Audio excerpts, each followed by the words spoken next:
Welcome, my name is Bob Burke and I'm the chair of the Libertarian Party, Pierce St. Croix. Over the next 5 videos, we're going to look at Maslow's hierarchy of needs and examine just how bad this current system is for our poor. With that in mind, I'd like to begin by expressing that libertarians care deeply for our poor and wish to actively pursue ways to improve their chances at prosperity. What I would like to note up front is that while many policies and programs up until now may very well have been based on good intentions, that road has led to hell for millions of Americans, and in fact, I would contend hell would be an improvement for many of them. Maslow's hierarchy of needs is most often expressed as a pyramid, with the largest, most fundamental needs at the bottom and the need for self-actualization at the top. It offers a framework to see how well we attend to these needs for the poor.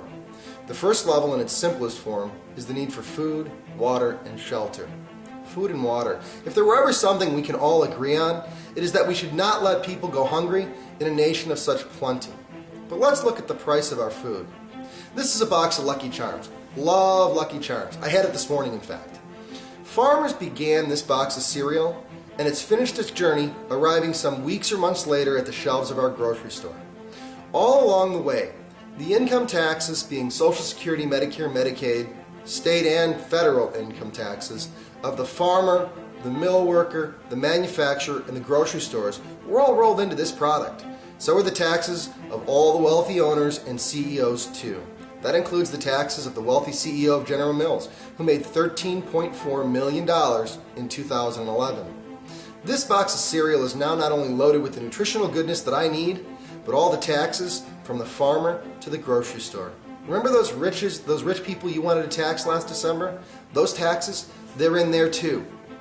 An income tax makes food prices for the poor much, much higher than need be and erodes the money needed for other basics and improvement basics like housing, school, or transportation.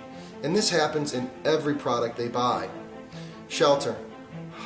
Boy, this is one that really makes me sad when I think of what we've done to destroy, not help, the shelter needs of our poor.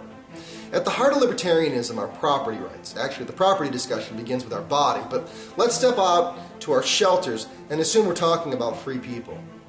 Property taxes are a regressive tax, but I won't belabor that point other than to show you the graphics here. Clearly, property taxes are preferred by the wealthy, and there's no wonder why. As a percentage of their income, they pay far, far less. Property taxes make the idea of home ownership an illusion. So long as the government can come and take a home for non-payment of property taxes, one can never actually own a home. This makes ownership of a home a liability and not an asset, as the poor are more vulnerable to losing their jobs with no savings than the wealthy. Worse, it discourages intergenerational ownership.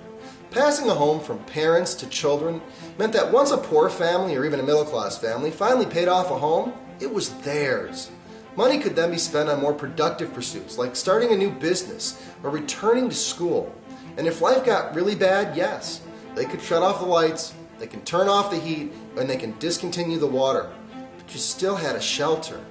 Consider how cruel this game is when I tell you that the most vulnerable in our society are the elderly on fixed income.